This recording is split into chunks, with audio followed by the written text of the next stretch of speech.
விஜய் மேலே யாருக்கு விருப்பம் இருக்கும்? அவங்க ரொம்ப பெண்கள் அது இதெல்லாம் சொன்னாங்க. கரூருக்கு அப்புறம் அது அந்த கோட்டையில அந்த கட்டமைப்பெல்லாம் சரிஞ்சு போச்சு. அந்த பிம்ப கட்டுமானம் முடிஞ்சு போச்சு. இப்ப வெறும் ரசிகர் மன்றம் மட்டும்தான்.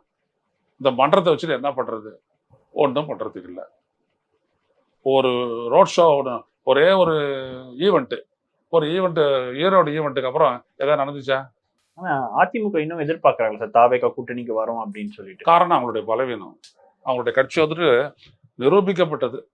மிகப்பெரிய அளவுக்கு பலவீனப்பட்டது தான் வந்துட்டு 7 இடங்களில் டெபாசிட் இழப்பு. இன்னும் ஒரு 13 இடங்களில் டெபாசிட் இழந்த கட்சி தான் இவங்க 2 பேரும் கூட்டணி போட்டிருக்காங்க. இது பலவீனமான கூட்டணின்றது அவங்க 2 பேருக்குமே தெரியும். அதனால விஜயனுடைய அந்த ரசிகர் மன்ற ஓட்டு வந்துச்சு அப்படின்னா நம்மளுக்கு அது ஒரு பூஸ்டா இருக்குன்றதுக்காக எடுக்கிறாங்க. இப்ப இருக்கிற கூட்டணி பலவீனமான கூட்டணியா? வெறும் ரொம்ப பலவீனமான கூட்டணி. இல்ல சார், எடப்பாடி சமீபத்துல பொதுக்குழுல பேசும்போது அதிமுகவுக்கும் பாஜகவுக்கும் 2 ஓட்டு சேர்த்தா 41% ஓட்டு இருக்கு அப்படின்னு சொல்றாரு சார், ஒரு கணக்கு சொல்றாரு. இல்லைங்க, 41% ஓட்டுன்றாரு, அமித்ஷா 39% ஓட்டுன்றாரு. எல்லாம் சரி. நான் என்ன கேட்கறேன்னா, ஏன் விஜய் வேணும்? மெகா கூட்டணி பேசிட்டு இருக்கீங்க. வாக்குகள் சிதறக்கூடாது. ஏன் சதறணும்?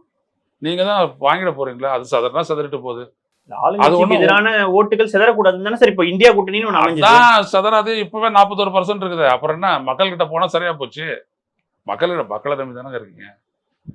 ஆனா விஜய் சதற அடிச்சிட போறாரு அப்படியே? இன்னும் கிடையாது. இல்ல, நீங்க தான் அரசியல் கட்சி, அவங்க ஒன்றிய ஆளுங்கட்சி. அப்புறம் நீங்க போக வேண்டியதானே மக்கள் கிட்ட.